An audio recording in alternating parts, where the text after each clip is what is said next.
Welcome back to Don't Lift Off. So tonight I'm going to be speaking to Mr. Clive Baker, Uncle Clive. I've been looking forward to speaking to Clive for quite a while now, since I've pretty much started the podcast. So what can I tell you about Clive? He's raced since the 1960s. I think he did Le Mans. I actually don't know too much about that. I know he did Formula 5000, some of these absolutely brutal 1970s cars. He raced over in the States for an amount of time. He's a BRDC member. His son and Christian and I have been friends for a long time, pretty much since I started at Silverstone when Clive was working. He's long since retired now. He's 83 years old, and I saw him at the weekend, actually. Saw him at the British GT weekend when I was working doing data coaching. For shout out to MDD, McKenna Driver Development. I was doing a little bit of work for those guys, and I saw just about the whole paddock, actually, talking about the podcast. So thanks for watching. Thanks for listening. So, yeah, looking forward to speaking to Clive. Once again, I'd say thanks for subscribing. If you haven't subscribed, please press the subscribe button. It's free to do. And thanks for watching, and hope you enjoy the episode.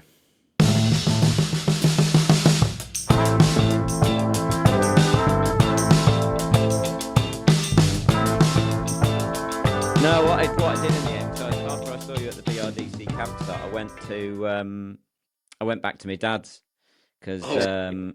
Yeah, because it was like 7 o'clock, and then I went for a run that night in the end. Yeah. Right. Yeah. And where did your guy finish in the end? Well, we were looking after about 5 drivers in the end. We had one lad who won won both of his races. That was Charlie Clark. Right. So he won both of his races. You know who he's the grandson of? No, go on. Remember Roger Clark?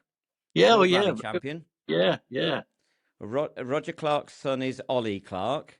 Yeah. Who is the dad of Archie Clark, who was racing in Ginettas at the weekend. And Ollie Clark did motorsport as well. He had probably still does it actually. He's got like this time attack car, like this gobstopper time attack car. And yeah, that was his son. He's won all 5 races so far of this the Ginetta. It's a GT championship. It's basically like the pro class of the GT championship. Yeah, so he did really well. And then young George Proudford Nolder, Australian lad, he finished. He was running third at one point. He was like a complete rookie. He's like literally first year of car racing, and he was running in third in the last race, and eventually finished 4th. So he's done really well. I mean, it's quite a young team that we're just working with. It's Scott and Ben McKenna. I used to know their dad Andy McKenna, and well, still do now. They're dad Andy, but yeah, they're doing really well as a young team. Yeah, that's good then. Really so you had a good time with what was it, a meetup for them? Well, it was a Le Mans drivers reunion on the Saturday, and it was the biggest turnout they've had, because normally there's just a few old farts turn up, and then that's about it, really, and a bit of waffling and what's going on. But it was really good. They had quite a lot turn up. I mean, Richard Atwood turned up. He doesn't normally come to those dues. There was obviously David Piper there. There was Martin Digby that drove the Chevron B16 with me there. There was, and there was quite a few I didn't know, obviously, that raced there in later years. Don't forget, when I raced there, I was in the early 60s. Till 1970, I did eight Le Mans. But did you really? 1970 was the last one I did, which was with the Chevron B16 with Martin Digby from the Channel Islands. And then prior to that, it was all with the Healeys, really. There was a prototype. Yeah, the prototype Sprites, and then the SR Healey in 68, 69. And I was the only bloke actually that raced that car because it broke down before the other guys got a chance to drive it. Oh, really? Yeah.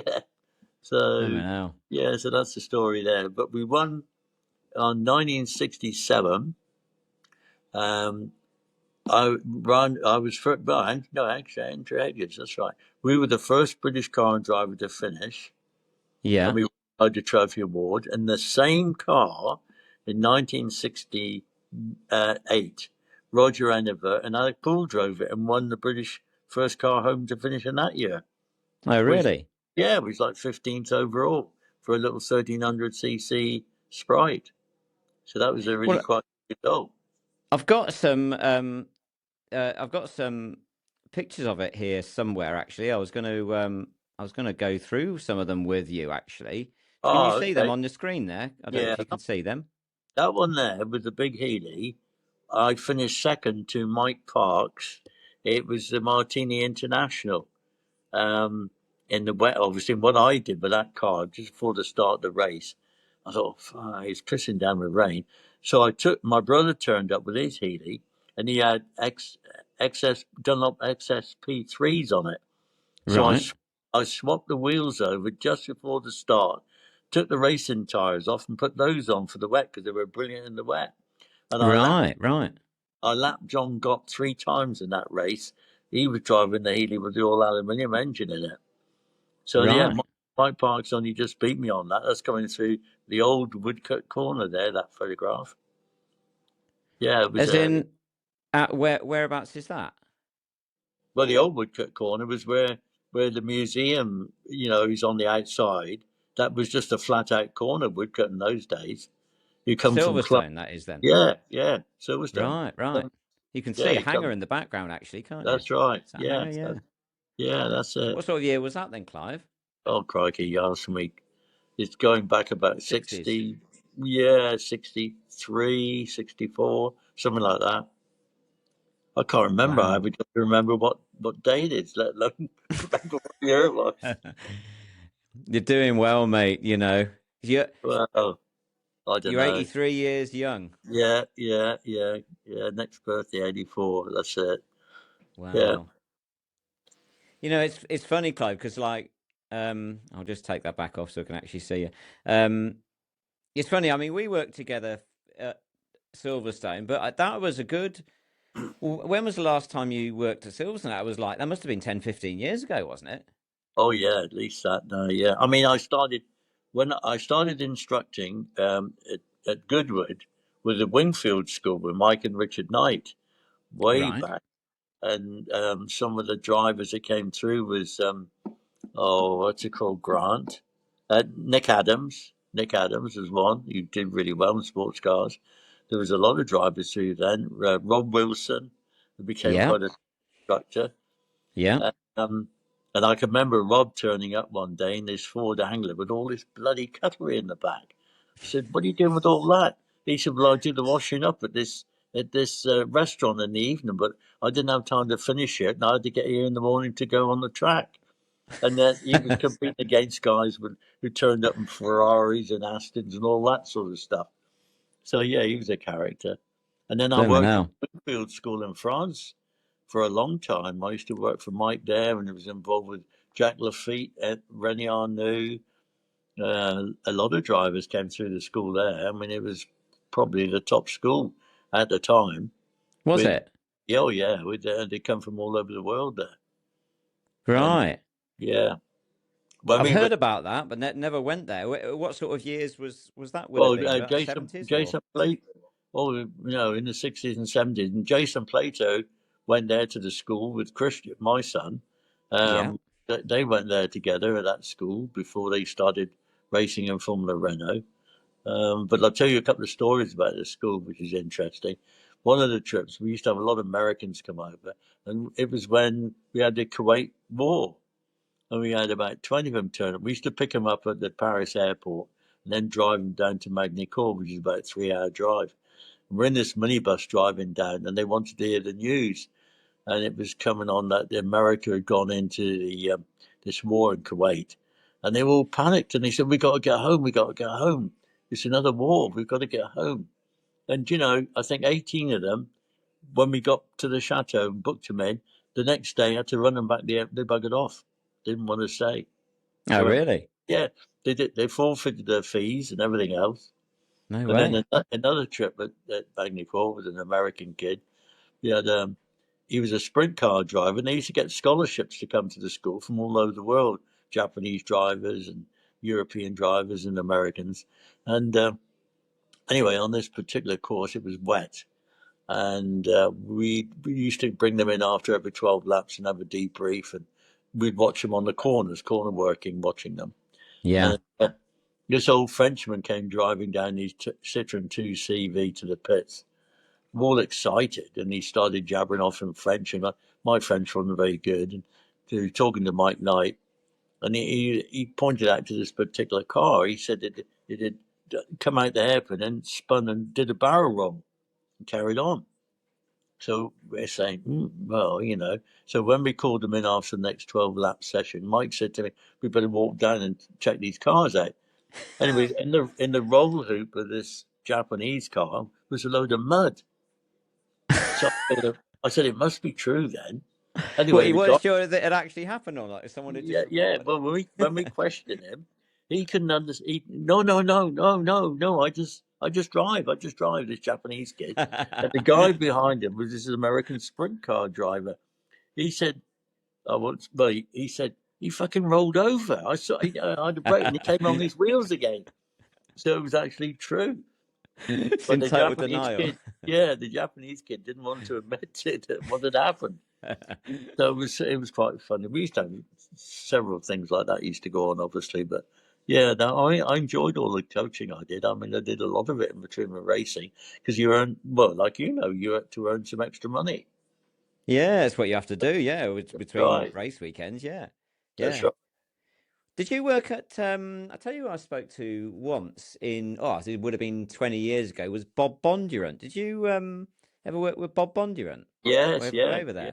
yeah, yeah, yeah, Was yeah. that when you were in? Was it in? In Did you go through Arizona, school in Arizona? yeah, that's right. Yeah. Well, the first time I knew Bob when he came over to Europe and race. I met him on the Targa because I did 5 Targa Florios and and Mugello and that along those road races. But Mike Knight and I went to America. I can't remember what we were doing. We were doing it at school or something. Anyway, we Bob Bondurant invited us to go to his school, and that was up in Sears Point. Okay. And he said, "I'll just take you guys around and show you what we do, how the school operates." So we got in this Mustang with him. And he said, we do this amazing braking bit. And when the lights changed, we'd press that because he drove us and completely fucked up. Spun it around, So Mike Knight goes, yes, yes, I see, I see. Because we had some fun with him. But he was quite a good bloke to work with. But I knew him before he had the school when he was racing when he came over to Europe. Because I go back Right, right. early 60s, really. I mean, that's a long time, really. I'm going back now, that's 60 odd years ago, isn't it? More than It's that. amazing, isn't it? Yeah. Amazing. So, what made you get into racing in the first place? How did that all come about then? Well, I I was a bit of a rebel when I was a kid. I got expelled from school and I worked as a fisherman at Teignmouth on the salmon boats. And Are you it was originally good. from Devon direction then? No, no, no. I was born in Worcester, in Malvern, All because right, it was like right, just during the war. Um, so but when we moved to Devon, I was what, 4.5, 5 years of age. And so right. I grew up in Sholden in the village. My father, he had investment in a couple of trawlers, so we were Hmm. always keen on the fishing side of it, and we grew up in a little fishing village. So the first job I got was working on these salmon boats, and obviously it was, in those days it was quite good money. We catch quite a lot of salmon. It was good, and Hmm. it was when Austin 1958 they brought out the original first Sprites, and they were about 400 quid to buy new. And my father Hmm. was quite good at grass track racing on motorbikes and hill climbing, so that was an influence I had. And I mean, I had a motorbike at 16, passed my test first time, and used to rattle around on bikes and 500 cc's and all sorts of stuff like that. But I got this Sprite, and then my sister married into a fishing family in Dartmouth, and I used to drive my Sprite and help him out a bit. And then I had a bit of a fallout with the family, so then I buggered off to Australia Really? and on a £10 ticket. Yes, the £10 pom to Australia. And Wow. when I got to Australia, it was in Melbourne. Um, I decided what I could do with my car out here. So my old man shipped my car out for me. And then I ended up going to Tasmania and got to know, because I had the car, and I got to know a few blokes who had sports cars there. And there was a garage called, he was called Jack Barker, and he was a mechanic for Lynn Archer, who lived in Simers Plains, who drove a Cooper Formula 2 car and a Cooper sports car. And there was John and Gavin Yule, who came to Europe to race a bit as well. And they had Grand Prix cars, and the Tasman series was just starting out there. Hmm. And so I entered the Sprite in a couple of races and did quite well. So Donald Gorringe, another guy, said to me, "Well, you should race properly. You know, I'll enter you. I've got a." He had a special, a Holden special, which is like a F250 Maserati, with a Hmm. straight six Holden engine in it. But he said you can race my A35. I've got a speedwell conversion on it in the touring car race at Hobart, in a place called Baskerville, which is a track. And so he entered me in that, and I won with it. It was in the wet, so I beat all the bigger saloon cars. And then I thought, Right. that's it. I'm going to be a racing driver. So I wrote home saying I'm now going to be a professional race car driver. And I had a contract with BP out there. They signed me up. So we're all Right. really. And then I decided, well, I'm coming home because if I'm going to do it, I need to get back to England. And when I got back to England, Donald Healey, or the factory, invited me to go to Warwick and um, and have a test with the cars at Silverstone. In those days, they used to have test days about twice a year, and they would have Paddy Hopkirk there, rally guys, Timo Mackin and Rana Moulton and Jackie Stewart with the Cooper Car Company. They would have the Cooper Car Company, the MGs, the Healeys, and the Minis. And so I did a test day there, and Brian Redmond was there. This is another good little story about Brian Redmond. We all went for this test day, and they said, well, after it, we'll get in touch with you. You know, you'll hear from us in about a week's time. But after the event, Stuart Turner was then head of competition department. And I remember giving us all a debrief before we buggered off home. Mike Woods was already a registered top navigator with Abingdon, with British Leyland. And he was the one who brought Brian Redmond along, and said, you ought to test him and this, that, and the other. And Stuart Turner said at the end of the day, well, Brian, you need to go home and stick to catering, making cakes, because that's what the family did. And Yeah. many years later, after Brian had won all these races in Porsches and sports cars and Formula 5000, I remember seeing Stuart Turner in recent years saying to him, "Go, remember you made a big mistake there with that Brian Redmond." And he used to say, "Christ, I really did screw up, didn't I, on that?" But that was just Like, one of the things that went on. But yeah, after that, I had a letter to say, we got you to drive a Healy 3000 for us in Nassau in the Speed Week. So that was the start of getting a works drive with British Leyland and with the Healy factory, and it sort of right. and it progressed from that really. So that was all in the UK, was it? When you say the Speedway, where was that? What was that venue? No, Nassau Speed Week. They invited Oh, me to okay. Speed Week. Yeah, Ah, yeah. Speedweek. It was a Sorry. Right. race in the Bahamas. Yeah. So Oh, cool. they shipped the big Healy out there. It was quite another little story on those things. And Donald Healy was very proud of his cars because he had a house on the island and he had a little marina business there with Healy boats.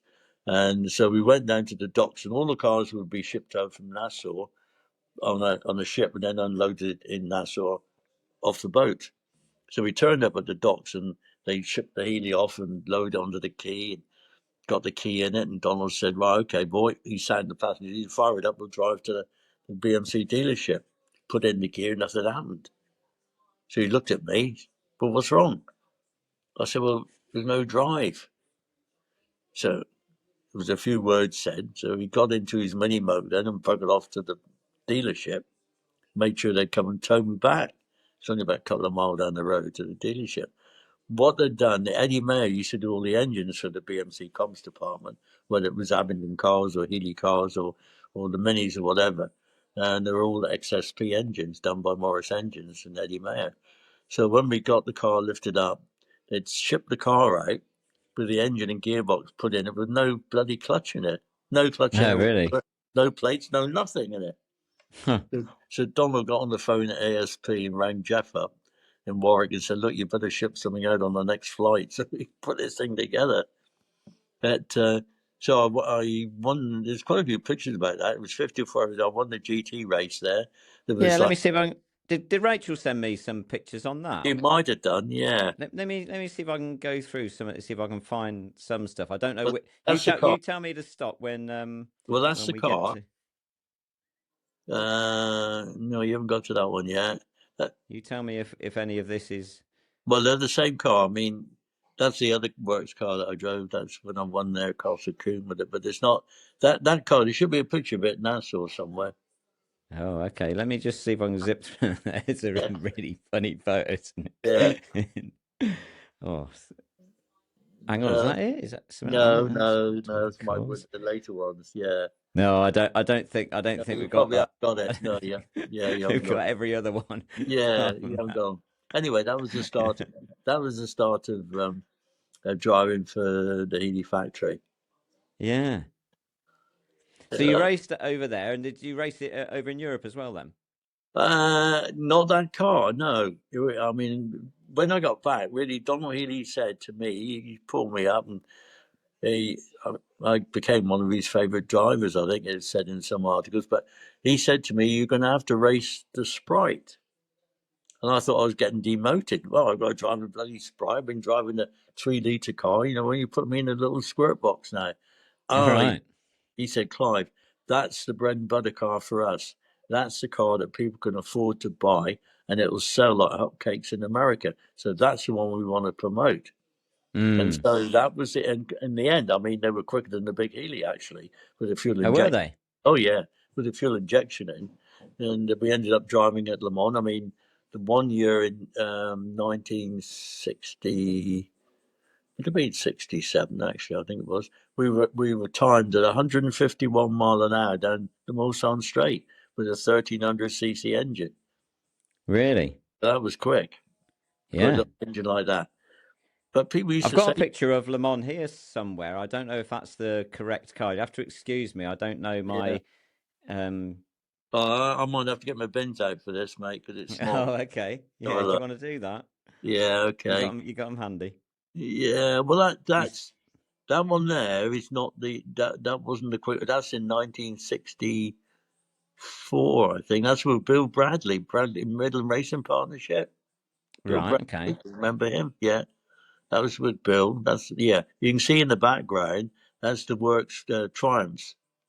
We're having a duel with them for lap after lap, but then you can see what happened. They, What did happen? Did he just go off? yeah, you can see. Oh, I think there Yeah, was.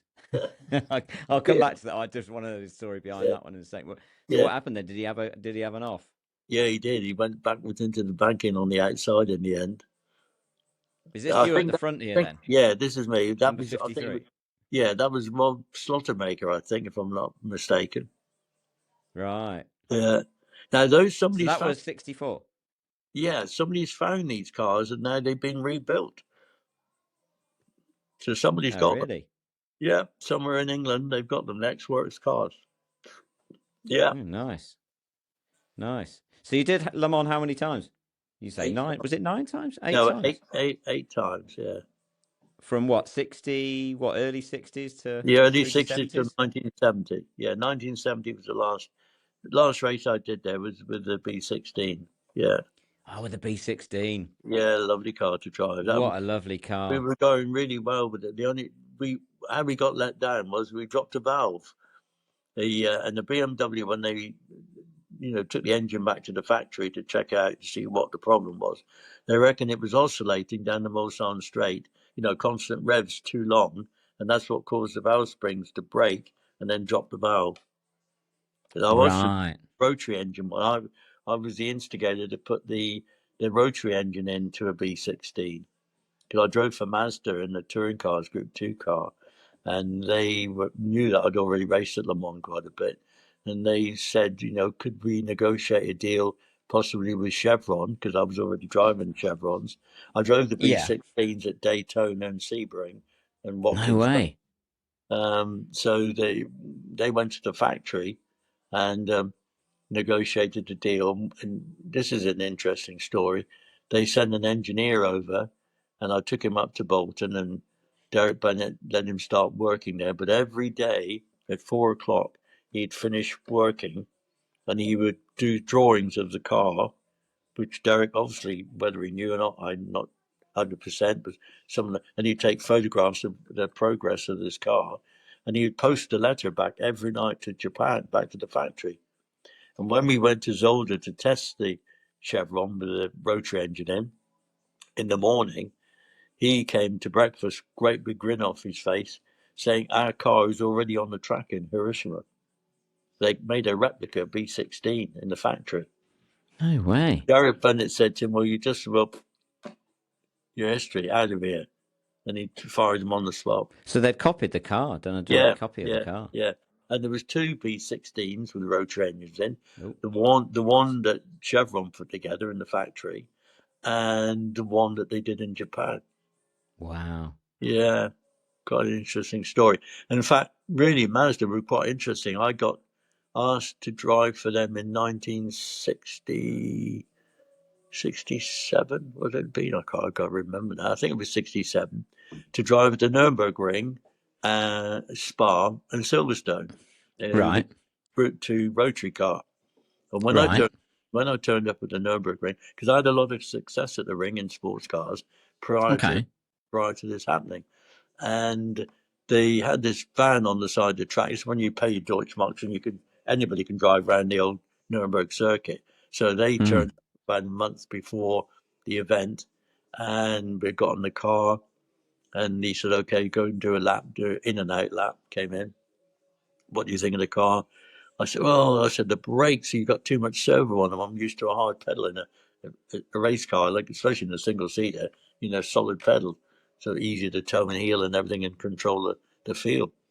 I said, you got too much servo. Okay, made notes of all this. And they changed a few things. They had this van on the side of the track. And I said, what's this doing? And that was the first onboard computer in a race car, 1968. Really? 67. Yeah. So I said to him, what's this? And he said, well, you'll lap in so many minutes and so many seconds. And I said, okay, did you work this out? We sent a survey team to the Nurburgring, and we did a complete survey of the track, worked out the gradients, worked out what gear ratios we have in the car, what back axle, what springs, etc., etc. They did the same thing at Spa and the same thing at Silverstone. Anyway, when they did a few mods on the car gunner, and we were quicker than what the computer said. So that if I told them to put square wheels on, they would have done it. Car was really quick, actually, Really? for what they were. But getting to the end of this story, when we came to Silverstone, we were competing against Jackie Stewart and John Fitzpatrick, those were Broad Speed Escorts. And again, we were there like a month before the race. It was for the TT, which was a two-part race, like first section and a second section. So you had two drivers, and we were testing there. And the same thing, he said to me, "You're sandbagging. The computer says you were lapping this time, and you're not quick enough. What's going on?" Yeah, that's the cars. You're not going quick enough. And I said, well, the car, you got the suspension too wrong. It's Silverstone's quite undulated. I want to soften up the suspension a bit on it. It's too stiff. And Mm. anyway, they argued and argued with me about it. The computer says it'll do this. Then they put their top Katayama driver in the car, and he was slower than me. So then they listened to us, and I saw. You remember John Moore, who started Alcon Brakes off? John Moore he used to work for No, Rotary. no, Yeah, no. he was interested in setting up Alcon brakes quite a few years ago. Anyway, he said to me, Clive, he said, I know a spring company in Redditch who can make you some springs for the car. So I Right. persuaded the Japanese guys to do this. I said, look, we can get some springs made up here, put them on the car, and I'm sure we'll be down to the lap times that you say that the car should do. So we did all this, got them on the car, same thing, quicker again than what the computer said, over the moon. I said, right, don't touch the car. Perfect. Anyway, the next day I went back to the workshop in the pits. Car was jacked up. All the suspension was off it completely. So I said, "What? What are you doing?" And the interpreter said, we can't use anything on the car that's not made in our factory. So we've shipped those bits back to Japan, and we'll copy them, and then we'll put them on the car, which they did, Right. ordered back. And that was the first time that Bridgestone got involved in racing. They were on our cars, the Mazda cars. So the first time that Is that right? Bridgestone came in racing in Europe, yeah. So anyway, coming to the race, I did quite well in my section of it. My teammate went off at stowing it in the wet and wrapped it up. So we didn't finish. Yeah. Yeah. But they were I mean, they were the first car to say have an onboard computer, and it was really quite interesting. Really So you was. didn't have a lap timer on board or anything like that. It was just literally just No, no, logging what all done. speed you were doing Yeah, and yeah, just done from the pits and what yeah. the computer said it would should do. Yeah, yeah. So that was Because you interesting. live, I remember saying, you saying, I think when it's probably not long after we first met that you spent a lot of time over in the States. Was it South Carolina that you were living? Was you and Christian lived over there, didn't you? North Carolina. Yeah, North North Carolina. Carolina. So Yeah, what yeah. sort of years were you living over there, and what were you doing? What were you Well, racing? I used to race for a company called Jim Baker, same name, out of Atlanta, and he was involved in stock cars as well as um, sports cars. And I mean, I drove a couple of cup cars, and one of the things I can remember at Daytona, I was doing a 24-hour race there, and he said, "Well, you can go and we test a cup car." This is prior to the Daytona 500 and prior to the 24-hour race. And I got in the car in pit road and got the seat all organised and everything else. And the head mechanic said to me, "When you go out on the track, boy, you zap that red button on the dash." So I'm saying, what does that do? Well, he said, it'll pull the bodywork down. So it's on a ram. So when you come in, you zap it again so it goes over the blocks. And they used to do, they Ah. had all sorts of trick stuff on these cars. But yeah, Want to when we give were it in some North ground Carolina, effects or something, or just to lower the ride height? just to lower the car, just again to stop the air going underneath it. We used to Yeah. blank the radiators across too, just for because don't forget in qualifying you only have one flying lap, so you can shut off all the air ducts and things like that. And so yeah, but when yeah, Christian was with me in North Carolina. We and Christian did really well in the Legends cars there and the short track cars, but um, didn't do long enough races to become a member of the BRDC. But we did a lot of races. Sometimes we did 3 races in a week. Are the same Legends, are they motorbike engines over there, Yeah, the same yeah. as they are? Well, I was involved in the very first development of those, and Christian was. Humphrey Wheeler, who was the main promoter of Charlotte Motor Speedway. That's where we ran the Penny School. In fact, inside of the Penny School, there's a guy called Barry Graham came over from Australia to get into NASCAR at the same time that I did, and they built an identical track as Charlotte in Melbourne. And Barry run a couple of races there. He didn't win them, but he'd run in a couple of races, and decided he'd come to. And he had sponsorship from Foster's Lager, Foster's beer, Australian beer, and I had a Mm. deal with Greyhound buses, and so we were rookies, if you like, into the NASCAR series. I had to Mm. do my testing to get my license with Buck Baker at Rockingham Speedway, and that's how I met Barry. Anyway, Barry had this. He decided I could make some money, Clive, to pay for my racing. I'll start off a driver search to Australia. So it was called NASTRAC, Driver Search to Australia. What we did, we used to put cones around the track or markers on the line and paint it on the track. And then we'd have cameras around the circuit. It was all organised by him. I just got involved with him and helped him with it, as one of the instructors. So we had 3,000 people want to win this.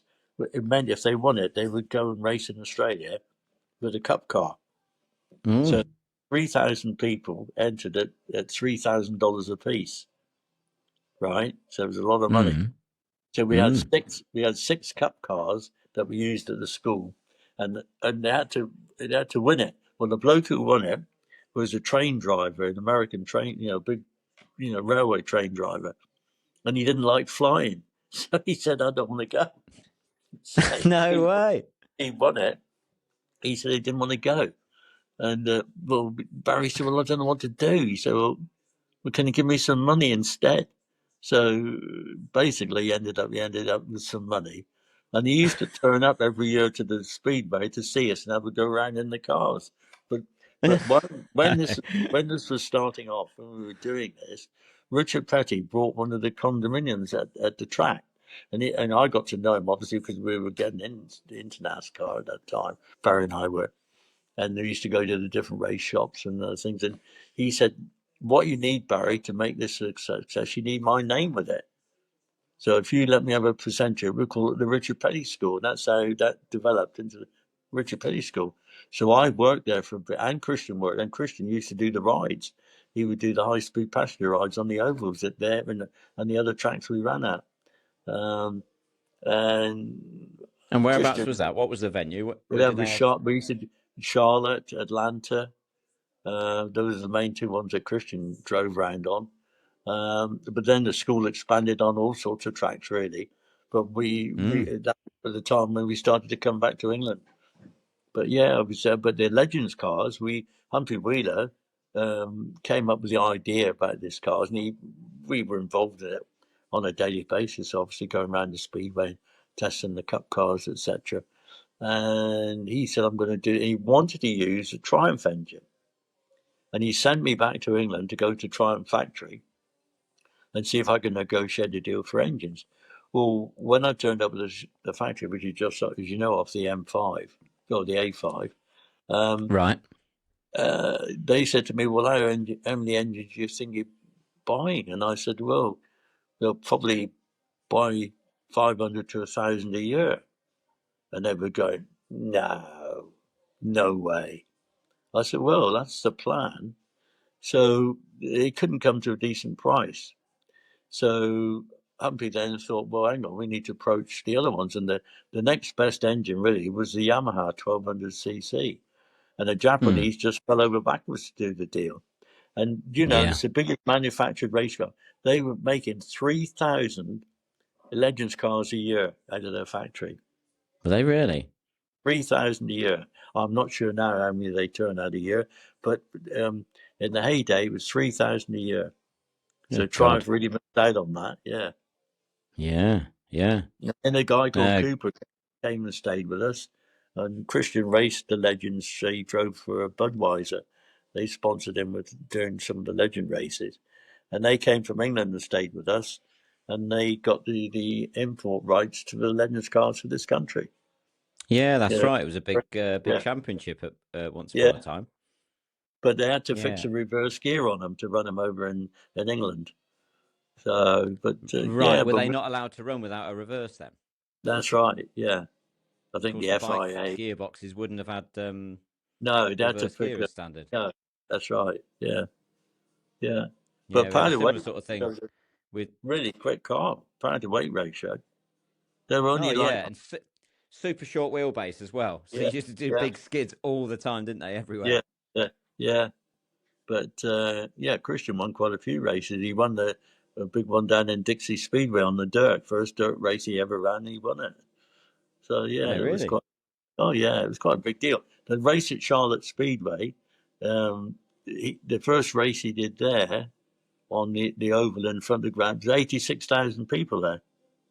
No Can you way. believe that? Yeah, yeah, yeah. 86,000. 86,000. Yeah, yeah, No way. yeah. Because I Yeah, hear the because, Indy 500s gets something like 500,000 spectators oh yeah, on yeah, race day. yeah, I yeah. mean, how Well, crazy is that? We can't comprehend it, can we? I mean, no, no. Silverstone over an entire weekend. What do you get? 200,000, 250,000. That's over the entire weekend. Yeah, that's about it over the whole weekend. Yeah. Yeah. Yeah, his first big race at Charlotte Speedway. That's right. All on TV. I mean, he would do 3 races a week, and they're all paid. With money races. They're really good. We'd go over Mm. to Nashville. He'd do a race there on a Friday night. We'd come back, do another race on a Saturday, Concord Speedway. Do another race on a Sunday. Get back to work on a Monday with the stock cars in the Speedway. Um, Yeah. Work all week. Then Wednesday night again, race somewhere else. Go down to Florida and do a race. Yeah. Yeah, it was really quite Yeah. a big deal at one stage. That's a good life experience. That's the thing with motorsport. It can take you around the world.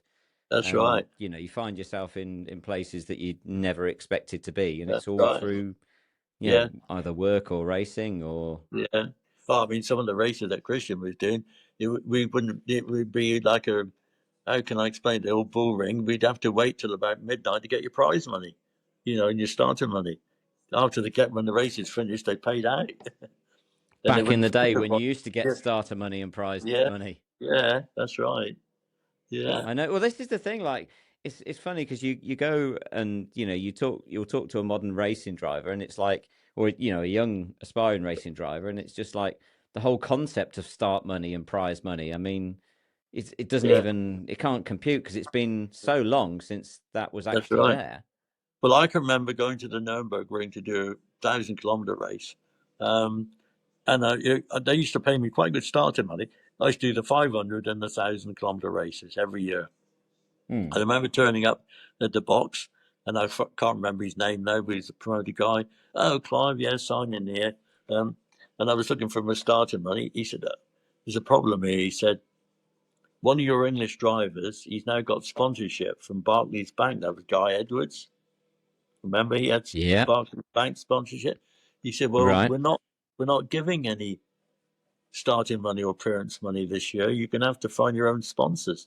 I said, "Well, I've come all the way over here now from England, Germany. I need the money to get me back home if I don't do any good."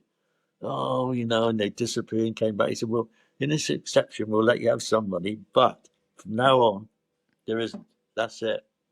And that was Really. basically, but all the sort of circuits started saying, "Well, hang on, you got to get a commercial sponsor now. We're not paying you guys."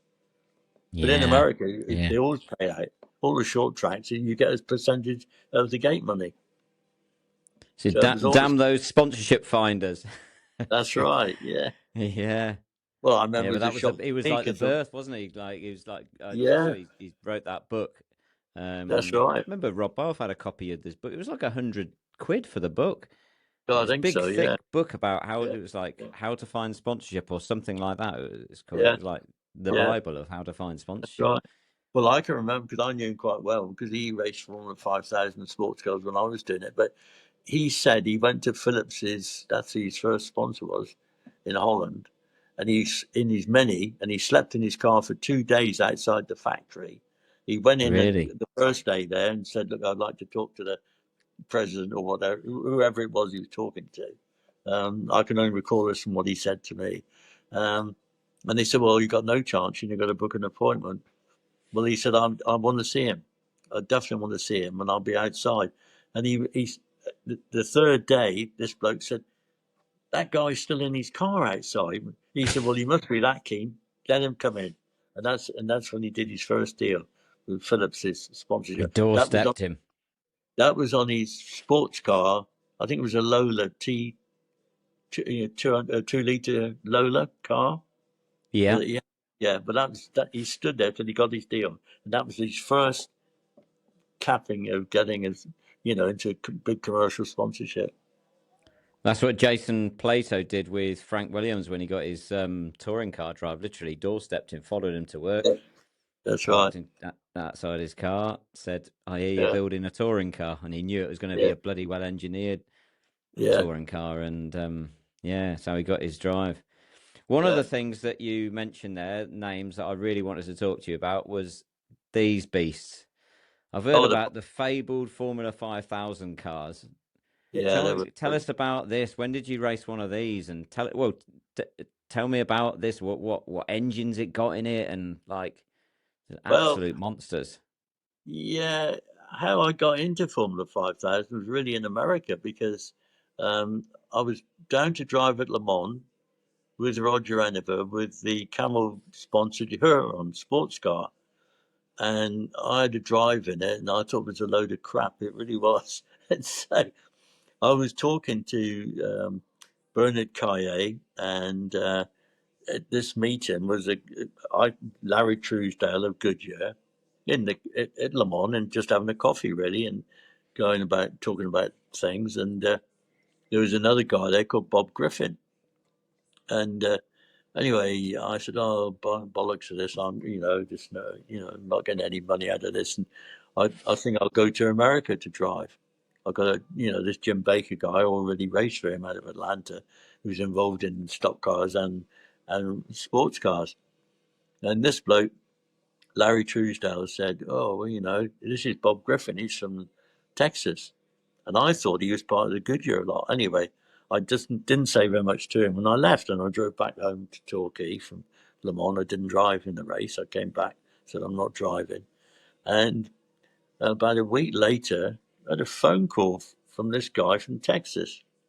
Yeah, "Hey, Cleve, this is Bob Griffin here from San Antonio, Texas." And I thought, somebody taking the piss here. He said, "I've just negotiated a deal for you with John Surtees for a Formula 5000 car to be shipped out to Riverside in a month's time. And I want you to be my driver. You must put this in your diary and tell me if you're going to take the deal." And we had friends round for dinner that night. I thought, oh, no, is it? Anyway, next morning, John Surtees rings me up. I knew John reasonably well. He said, "Clive," he said, "we've had this money transferred to our bank from this bloke from Texas for this car for you." So we're a bit thin on the ground because we've already got Sam Posey's got one in the States, and Mike Howard's doing the British series for us. So we're going to be a bit stretched, but we can do it. We can send out a mechanic. Anyway, that's the start of it. So I went out to this. Again, the season's nearly finished. It was the L&M series. So the car arrived. We go to Riverside and go for a test, and I only did about 3 laps. Suddenly, the bloody engine's on fire in the back of the car. And I could realise it was. So I thought, well, if I just stop it, it'll engulf me. The whole bloody lot will go up. So I slowed right down and signalled I was coming into the pits. And as I came in the pits, the fire truck came alongside me and dashed it out. What had happened, one of the nozzles, the plastic nozzle going to the injectors, somebody, obviously one of the mechanics or somebody messing with the car, had caught it and split it. And of course, the fuel sprayed onto the manifolds. So, Right. and so we pull in, and the dissect, there's not a lot of damage done to it. And he gets out this, like a briefcase on the pit wall, and said, "I'm just going to ring Surtees out. We'll get another car shipped out or another engine, whatever it takes, we'll get it sorted." And it was, in those days, it was a Watts phone. Can you remember? It was before the mobile phones we have now. So he opens his briefcase out, and there's this bloody phone in there, and he's on the phone to England. So they shipped out another chassis and an engine and stuff like that. So we eventually got together, but it was a very disastrous only had 4 races because it was the end of the season. 4 races. They had these mechanics that didn't really know what they're doing. The guy who came from England could only come there initially for the first setup and the test. We went all the way up to Edmonton, Alberta, and John Surtees said he'd call in there on the way back from doing a Can-Am race, I think, in Japan. David Hobbs was quickest. I was second quickest, and felt really good for the race. And they decided to prepare and service the car overnight. What they did do, they took the front spindles off and re-greased the bearings and did all that sort of stuff to it. Put them back on. They put the wrong ones on. So instead of the spindles locking the wheels, they loosened the wheels on the car. So Oh no. yeah, so I had a puncher straight away, personally, when line second in the race. So that was that Yeah. complete disaster. Then we went to Elkhart Lake, again, really quick in qualifying. But what they'd done, the engine builder was a guy called Bob Bob Oltoff, not Bobby Oltoff, Bob Oltoff, I think it was called. He was doing the Can-Am engines for Bruce McLaren and stuff, and he did these engines for the Corsair racing team. And what they were doing to get the weight off, because in those days we didn't have the alley heads on them, they were Hmm. acid dipping the blocks. And on the Surtees, the engine and the rear suspension was bolted on a plate behind the bulkhead. So it was a Hmm. stressed part of the chassis. And going, Right. Eric Lake had got 2 very flat out right hand corners. And going through the right hand corner, the how can I explain to you? But the twist in the G forces on the chassis split the side of the block. So all oil pissed out onto the rear tyres. So I spun off, took a couple of other cars with me, didn't do any damage to the car. But when they brought it back to the tech inspection, they were looking at it and saying, hang on, what's going on here? And because they realised that the block was too thin. So, we didn't Right. we didn't race. So what were they like to drive then, Clive? Were Oh, they like absolute beasts? yeah, they were great. And then coming back to England after that disastrous trip, the team folded up anyway. They had some other driver wrong Grable, and it all sort of folded up.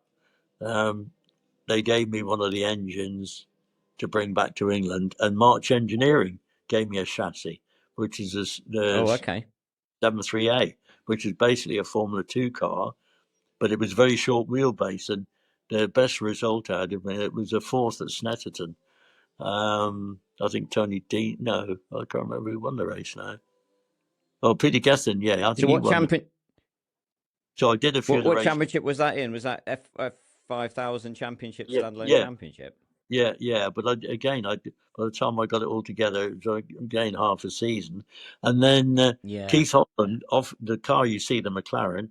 Keith Holland offered me the McLaren to have a deal on that, which I got, and that picture was taken at Brands Hatch, I think. That's I the did the McLaren, is it? Yeah, I did the race of champions where Joe Siffer got killed, if you remember, in the BRM, didn't he? We had all sorts of cars. I've still got the program from that. It was a combination of Formula One cars and Formula 5000 cars. But I didn't finish with that. I went over the curb coming through Druids and broke the oil line off on the dry sump pump. So but I Oh, did right. I have a couple of results with it. And that picture there is my Brabham Formula 3 car. That's where I beat I was Jackie about to Stewart. say, Yeah, oh, that was a wow. Brabham. That's a To, BT6. talking, yeah, because that's at Brands, isn't it? Is that Yeah, exit that's of it. Paddock? That's coming up the hill towards Druids. Yeah. Presumably that's a lot earlier, just looking at the tyres. Yeah. That's 1964, that would have been. Yeah. 64. So who were your contemporaries in F3 then? So you had Jackie Stewart. Who else was in Uh, that then? Warwick Banks, he was Jackie Stewart's teammate. Piers Courage, John Fenning, loads of them. I've still got the program from that, yeah, and the result sheets. But that Wow. was my own car. That was a BT6, and I had Stockbridge Racing was the entry, and Jan Speed Engineering did the engine. So it was a BMC engine and not a Ford engine in it. Right, right. That sounds like mega competitive. And it was after So that it that you was. moved into sports car stuff then? Yeah. Well, in those days I couldn't find the money. I mean, I didn't come from any money, so it was a struggle to keep going. Uh, Mm. so yeah, that's how I ended up. But I did a lot of F3 races. I went to the Monza Lottery, Magnicor, up in Portugal, all over the Europe. And with John Fenning, we used to have the Volkswagen transporters. We carried the cars on the back, and in the belly locker, we used to have a 70-gallon fuel tank. So, say we're at Silverstone, we'd get a fuel contract. That's the only things we had. And in those days, we did have a bit of starter money for the Formula 3 cars because we were following the Formula 1 cars around a lot of the races. So we'd fill up with the fuel, say, at Brands Hatch after the race, fill up the race car on the top and the belly locker tank, and we could get to the next race. We never buy any fuel en route. We just fill up with the races. So we're Yeah, running right. fuel free. Yeah, yeah. It feels like a completely different world from, or it sounds like a completely different world from Today, yeah. racing nowadays. Yeah.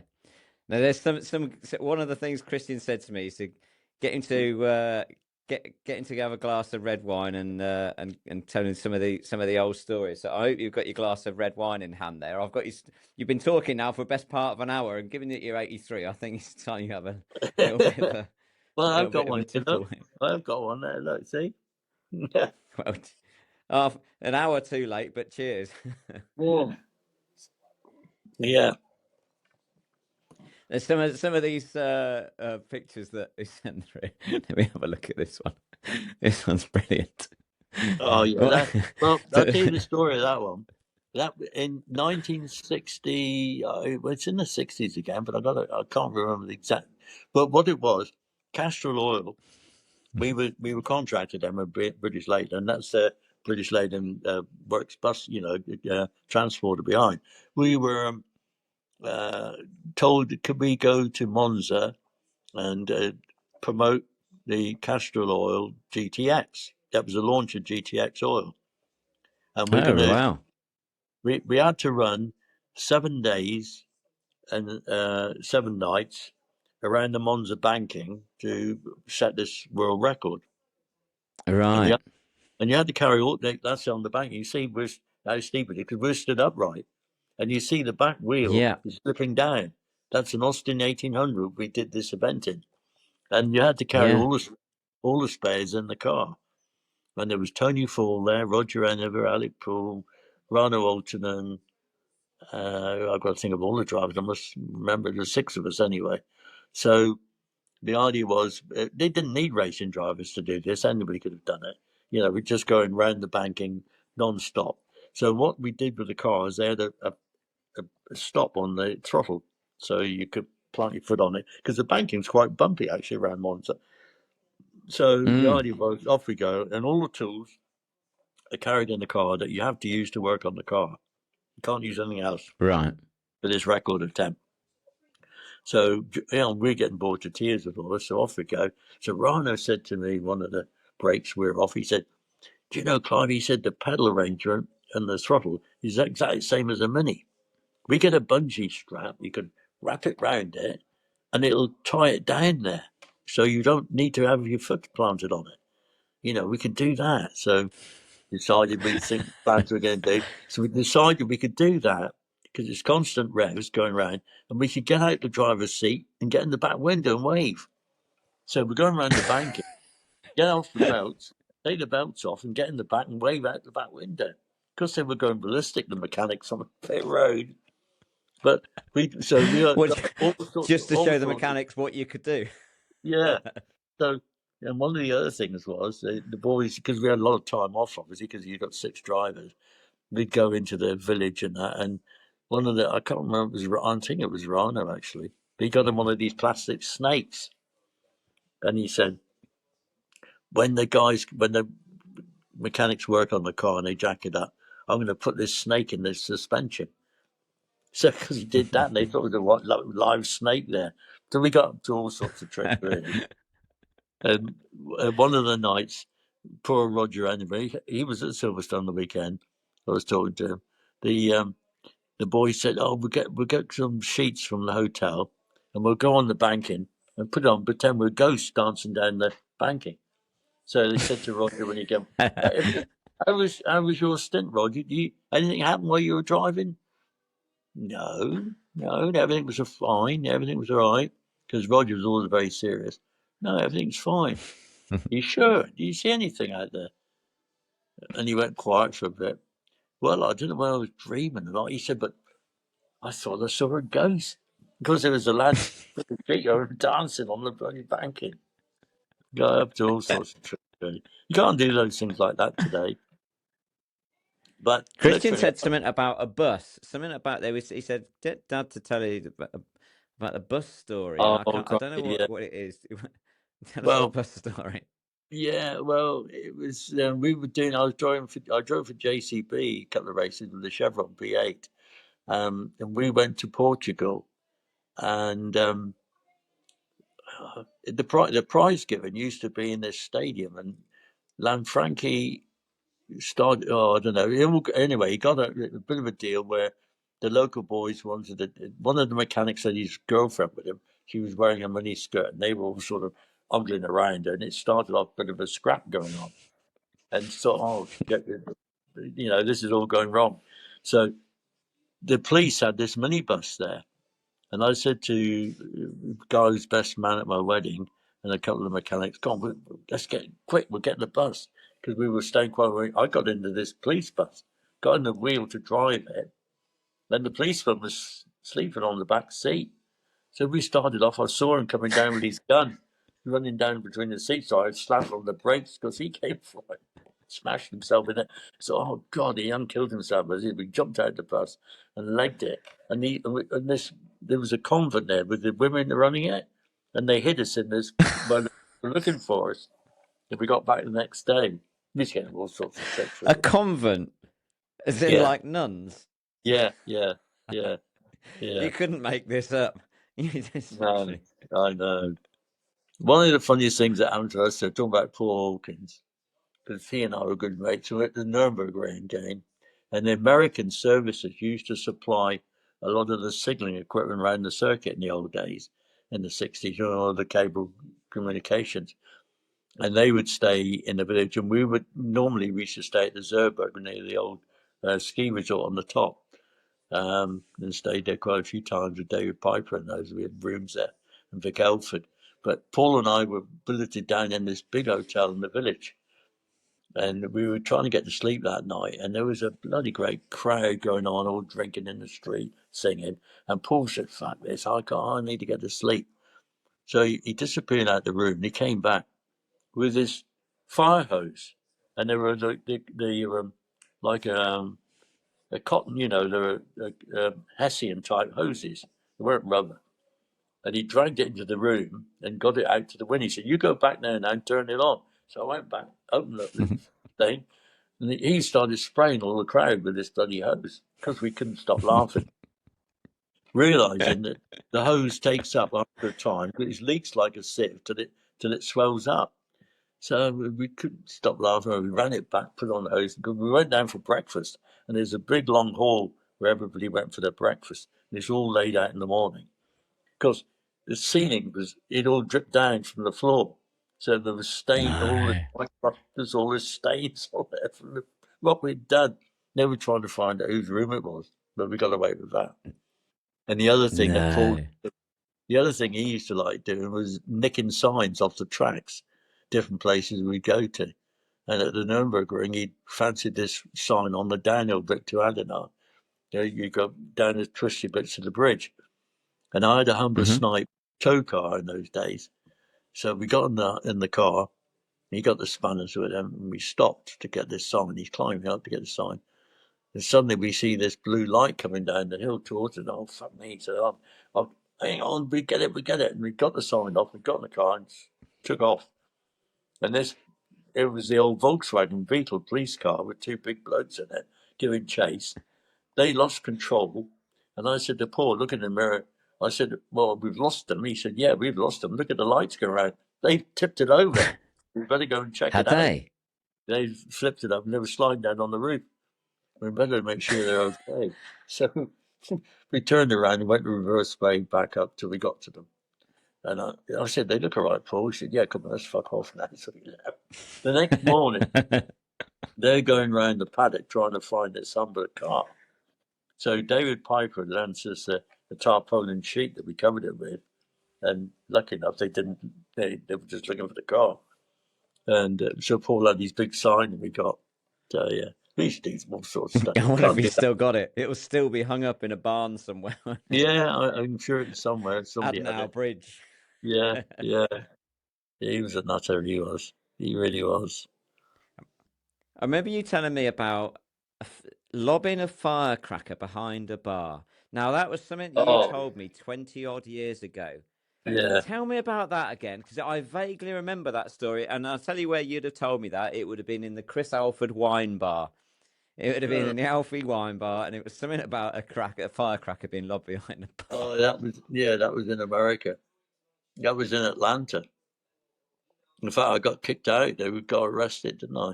Then they released me afterwards. Because they thought there was a gun going off, didn't they? Especially in the States. Yeah, Did you we'd just think it gone. was just be good entertainment to No, I did. Yeah, because just they were lob a doing bang? all. Yeah, they were doing all this. Like, they got fessed up with this. You know, well, chuck it down, bang, off it goes. And I got thrown out. But you remember the one at Silverstone I did at the school there, where I used to make my bombs up. There's oxygen acetylene, and I used to put them under a cone in a balloon, and then put a paper torch No, around it. no, I Andy, don't remember that. Is that what you yeah, did? remember Andy Dad was in the office, and I can't remember. Dixie would have been there and a few others. And on the pit wall, the old pit wall, on the school circuit, on the stove there, I put this cone on Yeah. there, put it underneath, and of course lit it, and it go boom, going back 40 feet in the air.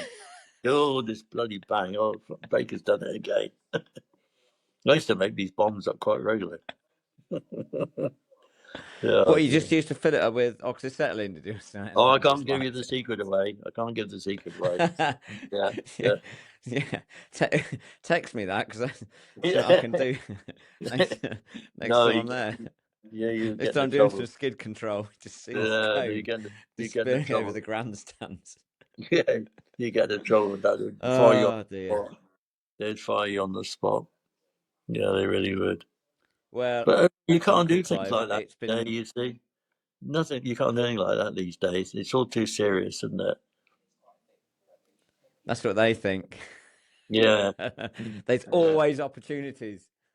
Well, it's Probably true. won't let me It's in the true. circuit again. Yeah, that is true. Yeah. Well, I remember saved the fishing fleet, put the flag up on the school. I got away with that for about 4 days, I think. That was more Save the recent. fishing fleet. What's Yeah. that?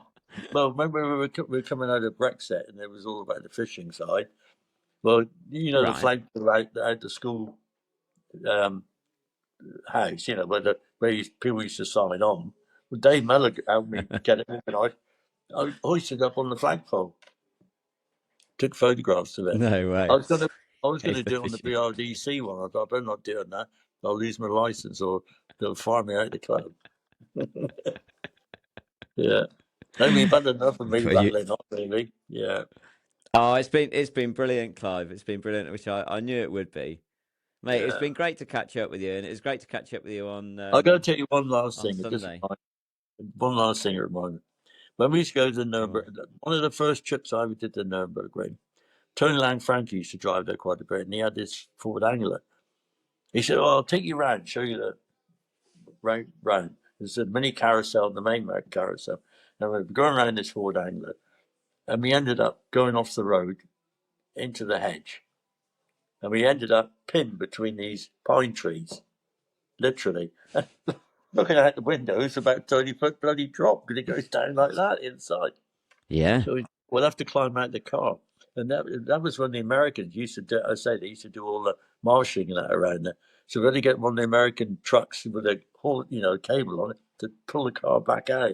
And they still raced it. It must have been a 500-kilometer race. Yeah. But he was a wild one, Tony No was. way. Yeah. Why He did the really. Americans do the marshalling? Was that because there was an airbase nearby or something? Yeah, well, it was because NATO, they were based, there was a lot of Americans based and in England then, if you remember, I mean, in the early 60s, in fact, the Healy company in Warwick used to sell a lot of the sports cars to the service guys because they were up at Hayden and Right. up where your mum was up there that way, the big airbase. Yeah. But in Germany, there was Yeah, a Upper big, Hayford. When my mum was born, literally at the end of yeah, the runway, Three yeah, Rising Hill yeah, down at the bottom. Yeah, yeah. yeah. But there was a load of base in Germany, load of them. And they used to do all that. They used to do all the telegraphing and the cables around for the marshalling and stuff. Yeah, yeah, it was quite good. Yeah. Really good. But I'm glad I caught up with you Well, anyway. yeah, I'm glad I caught up with you, Clive. Well, hopefully we'll get together for a barbecue next time at the Yeah, BRDC yeah, campsite. I might see you over the Grand Prix, maybe. yeah. Well, I'm coming up. I'm coming up. Things I do. I come up for the motorbike one, which is coming up soon. Then I'll be up for the Yeah. Grand Prix and the Classic, and then I come to the Walter Hayes one at the end of the year. So I'll do that one as well. Brilliant. Well, I hope our paths will cross. If not, I'll be next time I'm down at Torquay. I like to go down to Yeah, Teignmouth and Dawlish yeah, Warren. Might even bring my yeah, mum down sometime. Actually, yeah, yeah. she remembers all the places from down there. That's right. Yeah, she'd probably enjoy that. That would be good. Yeah, she would do. Be Yeah. really good. All right. All Well, right, it's been Uncle Clive. nice. Well, say thank you to Rachel for organising it. Yeah, we'll do. We'll do. You take All care. right, pal. Yeah, All take right. care of yourself. Cheers, mate. Yeah. See you later. Bye. Toodaloo. Here's a glass of wine.